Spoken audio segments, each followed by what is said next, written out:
Hello friends, good morning. Welcome to my channel knowledge axis. প্রতিদিনের current অ্যাফেয়ার্সের update পাওয়ার জন্য চ্যানেলটি like, share এবং subscribe করবেন। তো আজ আমরা আলোচনা করব 28 জুন 2020-এর কারেন্ট অ্যাফেয়ার্স নিয়ে। তো দেখা যাক আজকের প্রথম প্রশ্ন।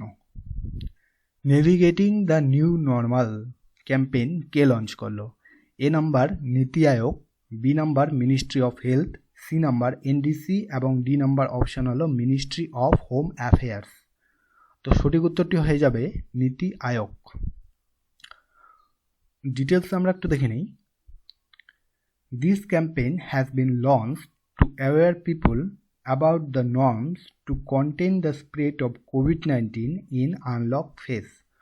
অর্থাৎ দেশে এই যে আনলক ফেজ শুরু হয়েছে, এই আনলক ফেজে কোভিড-19-এর বৃদ্ধি কীভাবে আটকানো যায় সেই সম্পর্কেই মানুষকে সচেতন করার জন্যই এই ক্যাম্পেইনটি লঞ্চ করা হয়েছে।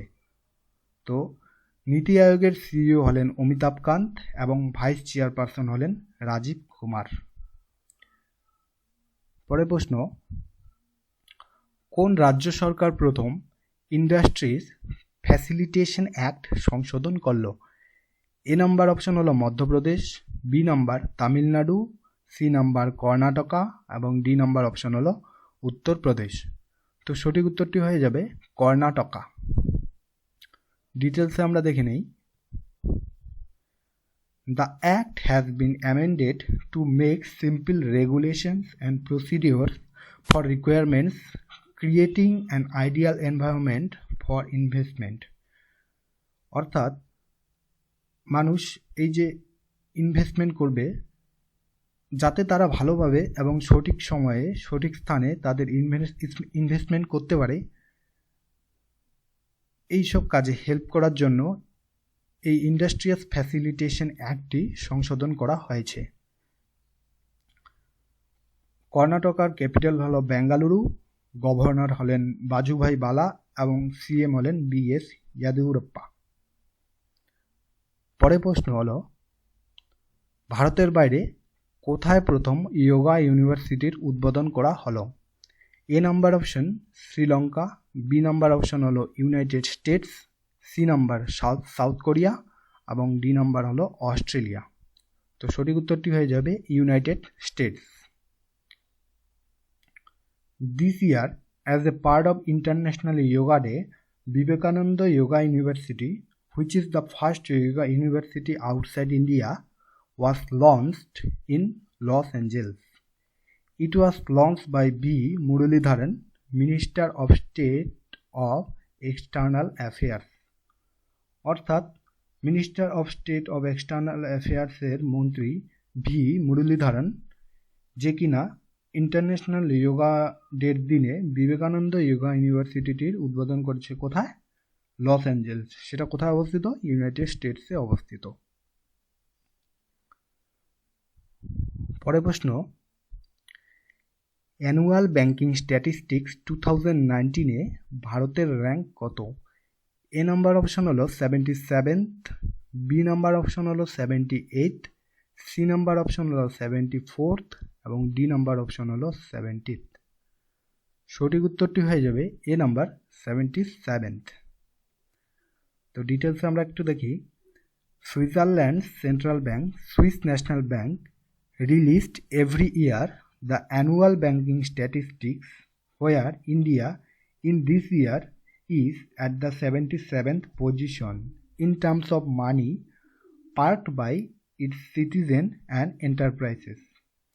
অর্থাৎ ভারতের যে কোম্পানি এবং এর সিটিজেন যারা কিনা সুইস ব্যাংকে তাদের টাকা জমা রাখে, সেই হিসেবেই, সেই টাকা জমা রাখার পরিমাণের হিসেবেই ভারতের স্থান হলো অ্যানুয়াল ব্যাংকিং স্ট্যাটিস্টিক্সে 77তম। এবং এই যে অ্যানুয়াল ব্যাংকিং স্ট্যাটিস্টিক্স রিপোর্টটি প্রতি বছর প্রকাশ করে কে? সুইজারল্যান্ডের national bank, Swiss national bank. আর এবছর সুইস ন্যাশনাল ব্যাংকের এই রিপোর্টে 1 নম্বর স্থানে রয়েছে ইউনাইটেড কিংডম। তো সুইস ন্যাশনাল ব্যাংকের হেডকোয়ার্টার হলো কোথায়? ব্যাসেল, সুইজারল্যান্ডে অবস্থিত। পরের প্রশ্ন, কোন ব্যাংক ইউবা পে ডিজিটাল ওয়ালেট লঞ্চ করলো? এ নাম্বার অপশন হলো Central Bank of India, B number option হলো State Bank of India, C number Yes Bank এবং ডি নাম্বার হলো এক্সিস ব্যাংক। সঠিক উত্তরটি হয়ে যাবে ইয়েস ব্যাংক। তো ডিটেলস আমরা একটু দেখে নিই। Yes bank launched ইউবা pay in partnership with UDMA Technologies Private Limited to enable contactless payment for its customer। অর্থাৎ ইয়েস ব্যাংক এই ইউবা পেটি লঞ্চ করেছে কার সঙ্গে? UDMA technologies private limited. কিসের জন্য লঞ্চ করেছে? যাতে তাদের যে কাস্টমার্স আছে তারা দূর থেকেই যাতে তাদের পেমেন্ট করতে পারে, কাছে না আসে, সেই জন্যই এই ইউবা পে অ্যাপসটি লঞ্চ করা হয়েছে। তো ইয়েস ব্যাংকের হেডকোয়ার্টার হলো কোথায়? মুম্বাই, এবং এমডি অ্যান্ড সিইও হলেন প্রশান্ত কুমার। পরের প্রশ্ন দেখে নেওয়া যাক। 2023 ওমেন্স ফুটবল ওয়ার্ল্ড কাপ কোথায় অনুষ্ঠিত হবে? এ নাম্বার অপশন হলো ব্রাজিল, বি নাম্বার অপশন হলো India, C number Australia and New Zealand এবং ডি নাম্বার অপশন হলো ইউনাইটেড স্টেটস। তো সঠিক উত্তরটি হয়ে যাবে অস্ট্রেলিয়া অ্যান্ড নিউজিল্যান্ড। ডিটেলস আমরা একটু দেখি। Federation of international football association অর্থাৎ ফিফা, ফিফার ফুল ফর্ম হলো federation of international football association, handed the right two host this tournament to Australia and New Zealand. This is the 9th addition of the FIFA women's world cup. অর্থাৎ এই যে 2023 যে FIFA women's football FIFA world কাপটি অনুষ্ঠিত হবে সেটা কততম? 9তম। এবং এটা কে আয়োজন করে? ফিফা। তো ফিফার হেডকোয়ার্টার হলো কোথায়? জুরিক। জুরিক কোথায় অবস্থিত? সুইজারল্যান্ডে অবস্থিত, এবং ফিফার প্রেসিডেন্ট হলেন জ্ঞানী ইনফ্যান্টিনো। পরের প্রশ্ন দেখা যাক। কোন ভারতীয় দাবাড়ু প্রথম চেসেবেল মাস্টার্স গ্রুপে প্রবেশ করলো? A number P Harikrishna, B number Viswanathan Anand, C number কোরেনু হাম্পি এবং ডি নাম্বার অপশন হলো কৃষ্ণান শশিকিরণ। তো সঠিক উত্তরটি হয়ে যাবে পি হরিকৃষ্ণা।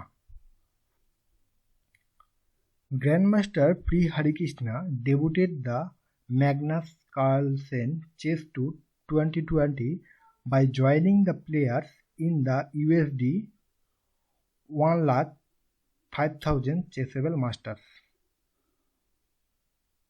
আর এবছর এই চেসেবেল মাস্টার্সের উইনার হলো কে?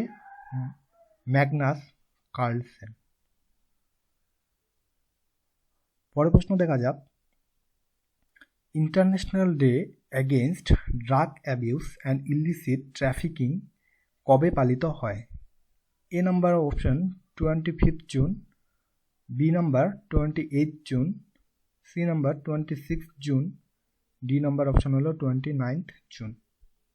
সঠিক উত্তরটি হয়ে যাবে 26 জুন। আর এবছরের international day against drug abuse and illicit ট্রাফিকিংয়ের থিম হলো better knowledge for better care. United Nations observe this day universally in every year on June 26 to create awareness to the general public on the global problem caused due to drug abuse and illicit trafficking। অর্থাৎ পৃথিবীতে এই যে ড্রাগের যে অপব্যবহার হয় সেটা যাতে না হয় এবং এই অপব্যবহার যে মারাত্মক ক্ষতিকর সেই সম্পর্কে মানুষকে সচেতন করার জন্য এই দিনটি 26শে জুন পালন করা হয়। কার দ্বারা পালন করা হয়? ইউনাইটেড নেশনসের দ্বারা এই দিনটি পালন করা হয়। পরের প্রশ্ন দেখা যাক। ইন্ডিয়ান নাভাল একাডেমি এর কমান্ডেন্ট পদে কে নিয়োজিত হলেন? A number option M A Hampiholi, B number option Dinesh K Tripathi, C number option B C Khanduri, D number option হলো আর কে ধওয়ান।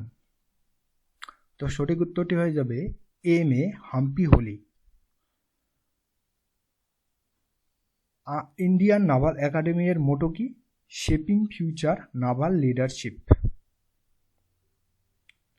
পরের প্রশ্ন দেখা যাক, কোন ভারতীয় আধা সামরিক বাহিনী 27 জুলাই তাদের প্রতিষ্ঠা দিবস পালন করল? A number SSB, B number Assam rifle, C number CRPF এবং ডি নাম্বার অপশন হলো বিএসএফ। তো সঠিক উত্তরটি হয়ে যাবে সিআরপিএফ। ডিটেলসে আমরা একটু দেখে নিই। সিআরপিএফ কত সালে ফাউন্ডেড করা হয়েছে? 1939-এ এই দিনটিতেই, অর্থাৎ 27 জুলাই সিআরপিএফ গঠন করা হয়েছে। এবং সিআরপিএফ এর হেডকোয়ার্টার্স কোথায়? নিউ দিল্লিতে। এবং সিআরপিএফ এর বর্তমান ডাইরেক্টর জেনারেল কি? এপি মহেশ্বরী।